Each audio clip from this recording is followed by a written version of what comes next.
ఓ నమో శ్రీ లక్ష్మీ వెంకటేశ్వరాయ శ్రీ మహాగణాధిపతి నమ. ఉగ్రం వీరం మహావిష్ణుం జ్వలంతం సర్వతోముఖం నృసింహం భీషణం భద్రం మృత్యుర్మృత్యుర్నమామ్యహం. ప్రేక్షకులకు నమస్కారాలు తెలియజేస్తూ మనం జూలై మాసంలో మన రాశులకి ఎలా ఉంటాయో తెలుసుకుందాం. జూలై మాసంలో గ్రహాల యొక్క పరిస్థితి ఎలా ఉన్నది, ఏ గ్రహాలు ఎక్కడున్నాయి తెలుసుకుని మనం ఒక్కొక్క రాశి గురించి కూడా తెలుసుకుందాం. అయితే మరి జూలై మాసంలో గ్రహాలన్నీ ఎక్కడున్నాయా అంటే మిథున రాశిలోకి వచ్చేటప్పటికి గురుడు రవి మిథున రాశిలో ఉన్నారు. వృషభ రాశిలో శుక్రుడు ఉన్నాడు. మరి కర్కాటక రాశిలో బుధుడు, సింహ రాశిలో కేతువు, అంతేకాకుండా మరి కుజుడు కూడా సింహరాశిలోనే ఉన్నాడు. మరి సప్తమ స్థానమైనటువంటి కుంభ రాశిలో రాహు ఉన్నాడు. మీనరాశిలో శని. మరి చంద్రుడు 27 రోజులు 27 నక్షత్రాల్లోనూ సంచారం ఉంటుంది. కాబట్టి మనకి మన యొక్క రాశులకి జూలై నెలలో మనం ఎలా ఉంటుంది, ఏ విధమైనటువంటి సులభమైన పరిహారాలు మనం చేసుకోవచ్చు, చేసుకుంటూ ఏ విధమైనటువంటి కార్యాన్ని మనం పూర్తి చేయగలుగుతాం అని మానవుని యొక్క ప్రయత్నం, ఆ ప్రయత్నంతో పాటు దైవ బలాన్ని సంపాదించడం కోసం మనం తప్పకుండా తెలుసుకుంటాం. ఇబ్బందులు వస్తాయి అనుకున్నప్పుడు వాటిని అవాయిడ్ చేస్తాం. అనుకూలంగా ఉన్నప్పుడు కాస్త వేగంగా మన ప్రయాణాన్ని ముందుకు సాగిస్తాం. ఆ విధంగా గ్రహాలు ఎప్పుడు కూడా జ్యోతిషం అంటే కాంతిని ఇచ్చేది, మనల్ని నడిపించేది, మనం చూసుకుని నడిచేది. ఈ విధమైనటువంటి ఆలోచనతో మనం ముందుకెళ్ళాలి. తప్పనిసరిగా ముందుగా మనం మేష రాశి గురించి జూలై నెలలో ఎలా ఉందో తెలుసుకుందాం. కర్కాటక రాశి. ఈ కర్కాటక రాశి వారి నూతన విషయాలు తెలుసుకోవాలనేటువంటి ఉత్సాహం వీరు కనపడుతూ ఉంటుంది. చెత్త గ్రహాలన్నీ కూడా సామాన్యంగా ఉన్నాయి. అంటే వినోదాల్లో పాల్గొంటారు. సమయానికి చక్కని భోజనం చేస్తారు, చక్కగా నిద్రపోతారు. వీటికి మాత్రం ఇబ్బందులు లేవు. చేత శుక్రుడు లాభస్థానంలో ఉంటాడు. వ్యయంలో రవి బుధుడు ఉన్నారు.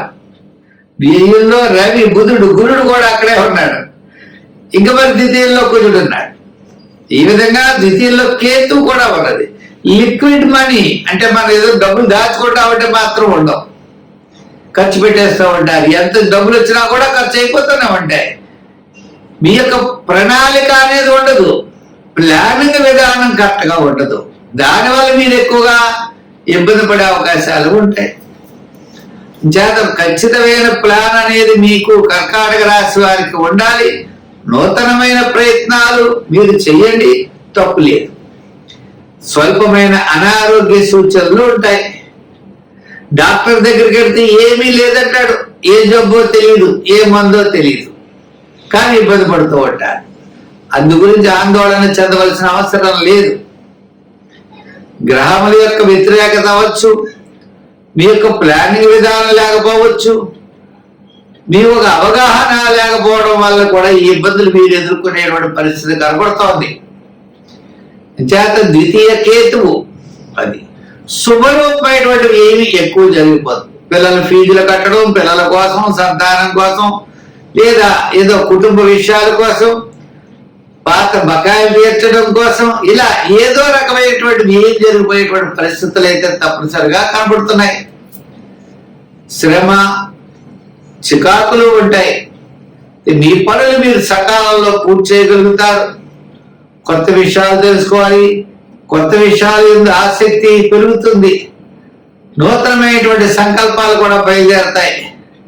అలా పెట్టుబడి పెడితే బాగుంటుందేమో, ఇలా చేస్తే బాగుంటుందేమో అనే ఆలోచనలు కూడా మీకు వస్తాయి. అటువంటి వాటికి మనం దూరంగా ఉండాలి. వర్తమానంలో అయితే పెద్దగా అనుకూలంగా లేదు. ఈ కర్కాటక రాశి వారికి మిశ్రమైనటువంటి ఫలితాలు ఉన్నాయి. అయితే ఆత్మస్థైర్యం, ధైర్యం మొట్టమొదటి 15 రోజులు అత్యద్భుతంగా ఉంటుంది. తర్వాత 15 రోజులు సామాన్యమైన ఫలితాలు ఉంటాయి. మరి సంఖ్యలో 2, రంగుల్లో తెలుపు అలాగే లైట్ బ్లూ కలర్ కూడా వాడండి. చాలా మంచి ఫలితాలు ఉంటాయి. మనం చేయవలసిన పని ఏమిటి అంటే వినాయకుడిని రోజు పూజించాలి. బుధవారం వినాయకుడికి ఉండ్రాళ్ళు నైవేద్యం పెట్టండి, వినాయకుడిని పూజించండి, గరికి గడ్డితో పూజించండి. రోజు బెల్లం ముక్క వినాయకుడి నైవేద్యం పెట్టి ఆ ముక్కను మీరు స్వీకరించండి. తద్వారా మీకు అనుకూలమైనటువంటి ఫలితాలు, కార్యజయం, సర్వత్రా చికాకులు తగ్గుతాయి, అనారోగ్య సమస్యలు కూడా తగ్గి ఆరోగ్యంగా బ్రహ్మాండంగా ఉంటుంది. స్వస్తి. సింహరాశి. ఈ జూలై నెల సింహరాశి వారికి అత్యద్భుతంగా ఉన్నది. గ్రహాలన్నీ కూడా చాలా అనుకూలంగా ఉన్నాయి. ఒక శాటర్న్ తప్ప చెప్పాలంటే రాశిలో కుజుడు కూడా ఉన్నాడు. ఇదే రవి మంచి పొజిషన్ లో ఉన్నాడు. అలాగే బుధుడు ఏ స్థానంలో ఉన్నప్పటికీ శుక్రుడు, రవి, గురుడు ఇలా మిగిలిన గ్రహాల యొక్క అనుకూలత వలన కూడా ఈ జూలై నెల ఈ సింహరాశి వారికి అత్యద్భుతమైనటువంటి ఫలితాలు పొందగలుగుతారు. కుటుంబ, ఆర్థిక, సంతానపరమైన వ్యవహారాలు చాలా ప్రోత్సాహకరంగా ఉంటాయి. బంధుమిత్రుల యొక్క సహాయ సహకారాలు అనుకూలిస్తాయి. ఆత్మస్థైర్యం పెరుగుతుంది, ఆరోగ్యం మెరుగవుతుంది. మీ యొక్క ఆలోచనలు, విధానాలు అన్ని అనుకూలంగా ఉంటాయి. అకారణంగా ఏదో కొన్ని నిర్ణయాలు తీసుకుంటారు, అవి జాగ్రత్తలు తీసుకోవాల్సిన అవసరం ఉన్నది. స్వల్పమైన సమస్యలున్నా వాటిని తప్పకుండా మీరు అధిగమిస్తారు. ఉద్యోగపరమైన అభివృద్ధి, నిరుద్యోగులకు అవకాశాలు లభిస్తాయి. కోర్టు వ్యవహారాలు లాభిస్తాయి. ప్రభుత్వపరమైనటువంటి విషయాల్లో ఉద్యోగస్తులకి చాలా ప్రోత్సాహకరంగా ఉంటుంది. వృత్తుల వారికి కూడా, న్యాయవాదులకి, కళారంగం వారికి, చిన్న వృత్తులకి, కార్మికులకి అనుకూలంగా ఉన్నది. వ్యాపారపరమైన ఆర్థిక లావాదేవీలు కూడా మొట్టమొదటి 15 రోజులు చాలా అత్యద్భుతంగా ఉంటాయి. తర్వాత 15 రోజులు సామాన్యంగా ఉంటాయి. అయితే ఈ రాశి వారు ఈ యొక్క జూలై నెలలో అనుకూలమైన ఫలితాలతో పాటు శని ప్రభావం, అష్టమ శని కూడా ఉన్న కారణం చేత కొంత శ్రమ పడవలసిన పరిస్థితులు వస్తాయి.